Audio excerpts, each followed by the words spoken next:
स्वामी समर्थ. तुम्हा सगळ्यांचे आपल्या स्वामी सूत्र ब्लॉग या चॅनलवर मनापासून स्वागत. स्वामी भक्त हो. स्वामी जगाची माऊली, स्वामी कृपेची सावली. स्वामी जगाची माऊली, स्वामी कृपेची सावली. ऐसी निरंतर माया आम्ही कुठे न पाहिली. ऐसी निरंतर माया आम्ही कुठे न पाहिली. स्वामी भक्त हो. स्वामींच्या गोड नामस्मरणाने आजच्या व्हिडिओला सुरुवात झालीच आहे. तर निश्चिंत रहा, स्वामी सदैव पाठीशी उभे राहणार आहे. कारण वाचायला आणि ऐकायला फक्त ह्या दोन ओळी असल्या तरीही त्यामध्ये संपूर्ण अर्थ दडला आहे. या दोन वाक्यातच सगळा काही अर्थ सामावला आहे. ज्याला तो समजला तो खरंच धन्य झाला.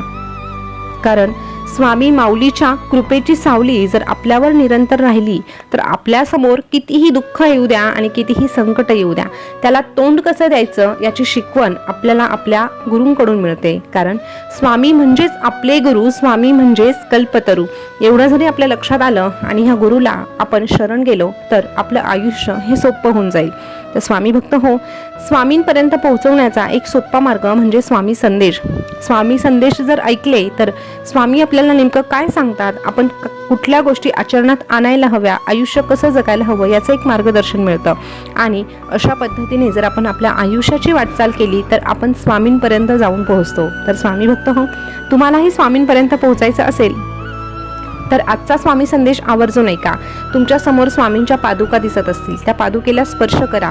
बघा, आपण कुठल्याही मंदिरात जातो, मठात जातो तेव्हा पादुका असतात. त्या पादुकांवर आपण आपला माथा टेकवतो आणि जेव्हा आपण आपला माथा ह्या पादुकांवर टेकवतो तेव्हा आपल्या मनातील, आपल्या डोक्यातील, आपल्या शरीरातील जी काही नकारात्मक ऊर्जा आहे ती खेचून घेण्याचं काम या पादुका करतात आणि आपल्याला अगदी स्वच्छ निर्मळ करतात. म्हणूनच या पादुका महत्त्वाच्या असतात. तर स्वामी भक्त हो, तुम्ही पादुकांना स्पर्श केला असेल अशी मी आशा व्यक्त करते आणि आजचा संदेश काय आहे तेही सांगते. स्वामी आजच्या संदेशामार्फत आपल्या भक्तांना सांगतात, अरे आरशाची किंमत भलेही हिऱ्यापेक्षा कमी असते, पण लाखो रुपयाचे हिऱ्याचे घातलेले दागिने पाहायचे ठरले ना तर 100 रुपयाचा आरसाच लागतो. म्हणून कधीच कुणाला कमी समजू नये. मान्य आहे, एखाद्या व्यक्तीत काही चांगले गुण नसतात, पण सगळंच वाईटही नसतं ना. अरे, हाताची 5 बोटं सारखी नाही तर माणसं आणि त्यांच्या स्वभावाचं तू काय घेऊन बसलाय.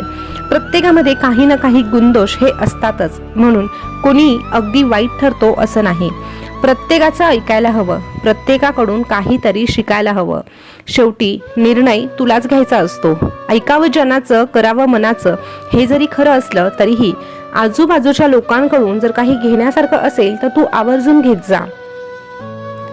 काही शिकण्यासारखं असेल तर ते शिकण्याचा प्रयत्नही तू करत जा. पटलं तर घ्यायचं, नाही तर सोडून द्यायचं. अरे, आमचा जर आधार तुझ्या सोबत असेल ना तर तुला कुठल्याही गोष्टीची काळजी करण्याची गरज नाही. तू फक्त निर्णय घे. हो, पण निर्णय घेताना आमचं नामस्मरण घे. आम्हाला सदैव तुझ्या सानिध्यात ठेव आणि तूही आमच्या सानिध्यात राहा. बघ, तू घेतलेला निर्णय कशा पद्धतीने उत्कृष्ट घडवून आणायचा हे आम्ही बघून घेऊ. तू फक्त निर्णय घ्यायला शिक. अरे, आयुष्यामध्ये 2 व्यक्तींपासून सदैव लांब राहायला शिक. एक व्यक्ती म्हणजे व्यस्त असलेली व्यक्ती आणि दुसरी व्यक्ती म्हणजे गर्विष्ठ असलेली व्यक्ती. कारण व्यस्त व्यक्ती तिच्या मर्जीनुसार तुझ्याशी बोलणार, तुला वेळ देणार आणि गर्विष्ठ व्यक्ती तिच्या मतलबानुसार तुझी आठवण काढणार. आणि जर अशा पद्धतीचे लोक तुझ्या आजूबाजूला असतील तर अशी लोक नसल्यापेक्षा बरी, हे लक्षात ठेव. नशिबाच्या वाटा शून्य होताना जरी तुला दिसला ना तरीही तू 100% प्रयत्न कर. प्रयत्न करणं सोडू नको. कारण प्रयत्न करणं तुझं काम आहे आणि तुझ्या प्रयत्नांचं यशात रूपांतर करायचं की नाही हे ठरवण्याचं काम माझं आहे. आणि जर तू माझा भक्त आहे, तू सदैव माझं नाव घेतो तर नक्कीच तुझे प्रयत्न यशामध्ये परिवर्तित 100% होणार. कारण प्रयत्न करण्याशिवाय तुझ्याकडे मार्ग नाही. डोळे बंद केले म्हणून संकट जात नाही. संकट आल्याशिवाय डोळे उघडतही नाही. अरे, राग आल्यावर थोडं थांबावं आणि चूक झाल्यावर थोडं नमतं घ्यावं, तरच जगातील अनेक समस्या सुटू शकतात. हा नियम फक्त तू लक्षात ठेव. अरे, तुझ्या आयुष्याच्या पुस्तकातलं एखादं पान थोडं फाटकं निघू शकतं, म्हणून संपूर्ण पुस्तक तू फेकून देऊ नकोस किंवा टाकून देऊ नकोस. आणि त्या पुस्तकाला तर दोष अजिबात देऊ नकोस, कारण तुझ्या पुस्तकाचा लेखक मी आहे आणि तुझं हे पुस्तक म्हणजे तुझं आयुष्य आहे आणि तुझ्या आयुष्याचा जर लेखक मी आहे तर तुझ्या आयुष्याबद्दल काय करायचं आणि काय नाही करायचं हे देखील मी ठरवलेलं आहे. म्हणून तू एक गोष्ट लक्षात घे की एखादं पान फाटकं निघालं तरीही तुझा शेवट मात्र गोडच असणार आहे, कारण तुझा हा लेखक तुझा पाठीराखा आहे. एकदा वेळ निघून गेली की सर्व काही बिघडतं असं म्हटलं जातं, पण कधी कधी सर्व काही सुरळीत होण्यासाठी थोडासा काळ थांबावं देखील लागतं, थोडा काळ जाऊ द्यावा लागतो. तुझ्या हातून कोणाचं वाईट होणार नाही याची काळजी तू घे. चुकूनही तुझ्या हातून कोणाचं वाईट होणार नाही, कोणाचं मन दुखावलं जाणार नाही याची काळजी तू घे. आणि तुझं कोणामुळे वाईट होणार नाही, तुला कोणी त्रास देणार नाही याची काळजी मी घेतो. थोडं वाकून बघ, अहंकार मरून जाईल. डोळ्यांना थोडं ओलं करून बघ, दगडाच्या मनालाही पाझर फुटेल. तुझ्या वाणीवर थोडा संयम ठेवून बघ, दुःखाचा काळही निघून जाईल. तुझ्या इच्छांचं ओझं थोडं बाजूला ठेवून बघ, आनंदात जगायचं कसं याचा मार्ग देखील तुला दिसू लागेल. अरे, एखाद्या व्यक्तीला दुःख देऊन स्वतःसाठी माझ्याकडे कधीच प्रार्थना करू नको, कारण ती प्रार्थना कधीच स्वीकार होणार नाही. पण जर एखादी व्यक्ती क्षणभर का होईना तुझ्यामुळे आनंदी झाली ना, कुणाच्या चेहऱ्यावर तुझ्यामुळे हसू आलं ना, तर तू मात्र तुझ्या सुखाची चिंता अजिबात करू नकोस, कारण तू दिलेलं क्षणभराचं सुख तुझ्यासाठी खूप काही घेऊन येणार आहे. तुझ्या घरातला कचरा तू नेहमीच स्वच्छ करतो, पण तुझ्या मनातही कचरा असतो हे तू विसरून जातो. अरे, तुझ्या मनातही कचरा असतो, तो स्वच्छ करायला शिक. स्वतःच्या मनातला कचरा एकदा साफ झाला ना की आयुष्य अजूनच छान होऊन जातं. आता हा कचरा स्वच्छ कसा करायचा हा प्रश्न नक्कीच तुला पडला असेल. तर अरे, हा कचरा स्वच्छ करण्यासाठी कुठल्या झाडूने तो करावा लागत नाही, तर तो करावा लागतो आमच्या नामजपाने.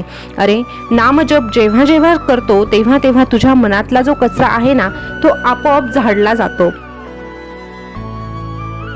आता हा कचरा म्हणजे नेमकं काय रे? तर बघ, हा कचरा म्हणजे मीपणा, अहंकार, गर्व, वासना, काम, क्रोध, लोभ आणि मत्सर. हा सगळा काही कचरा जोपर्यंत तुझ्या मनामध्ये वास करत असतो ना, तोपर्यंत तुला सुखाची गुरुकिल्ली सापडतच नाही आणि म्हणूनच तू सदैव दुःखात असतो. तुझ्या समोर सुख येऊनही ते आपोआप चाललं जातं आणि तू पुन्हा एकदा उदास होऊन बसतो. पण आमचा भक्त उदास झालेला आम्हालाही आवडत नाही. म्हणून तू फक्त तुझं मन स्वच्छ करायला शिक. ठाऊक आहे ते लगेच होत नाही, पण ते होण्यासाठी नामजपाचं सातत्य मात्र ठेवायला लागतं. अरे, नामस्मरण म्हणजे भक्ताला आणि गुरुला जोडण्याचा एक मार्ग आहे आणि जेव्हा जेव्हा तू आमचं नामस्मरण करतो तेव्हा तेव्हा आम्ही आपोआपच तुझ्याकडे आकर्षित होतो आणि आमचा भक्त जेव्हा आम्हाला आवडू लागतो तेव्हा आमच्या भक्ताच्या आयुष्यातून आम्ही कधीच परत जात नाही. हा फक्त तू विश्वास ठेव. आणि जेव्हा आमचा भक्त आमच्याशी जोडला जातो तेव्हा आम्ही आमच्या भक्ताला एकच सांगतो, भिवू नकोस, मी तुझ्या पाठीशी आहे. भिवू नकोस, मी सदैव तुझ्या पाठीशी आहे. स्वामी भक्त हो, आजचा स्वामी संदेश तुम्ही ऐकला असेल. तर आजच्या स्वामी संदेशमध्ये स्वामींनी आपल्याला एकच सांगितलेलं आहे. बऱ्याचदा आपण दुसऱ्यांच्या चुका शोधतो, दुसऱ्यांना काहीतरी कमी जास्त लेखत असतो, पण कधी कधी स्वामी सांगतात की स्वतःमध्ये देखील डोकावून बघायला हवं. आपल्यात काय चूक आहे, आपल्यात काय बरोबर आहे याचं परीक्षण जरी आपण केलं आणि त्यामध्ये जर सुधारणा घडवून आणली तर नक्कीच आपण स्वामींच्या जवळ जाऊ शकतो. तर स्वामी भक्त हो, आजचा स्वामी संदेश तुम्हाला कसा वाटला कमेंटमध्ये नक्की सांगा. आणि असेच नवनवीन स्वामी संदेश जर तुम्हाला ऐकायला आवडत असेल तर आपल्या स्वामी सूत्र ब्लॉग या चॅनलला आताच सबस्क्राईब करा. त्यासोबतच शेजारचं बेल बटन प्रेस करायला विसरू नका, कारण नवीन आलेले व्हिडिओ तुमच्यापर्यंत पोहोचत नाही. तर स्वामी भक्त हो, पुन्हा भेटूया नवीन स्वामी संदेश घेऊन. तोपर्यंत स्वस्थ रहा, मस्त रहा आणि आपले स्वामी संदेश ऐकत रहा. धन्यवाद.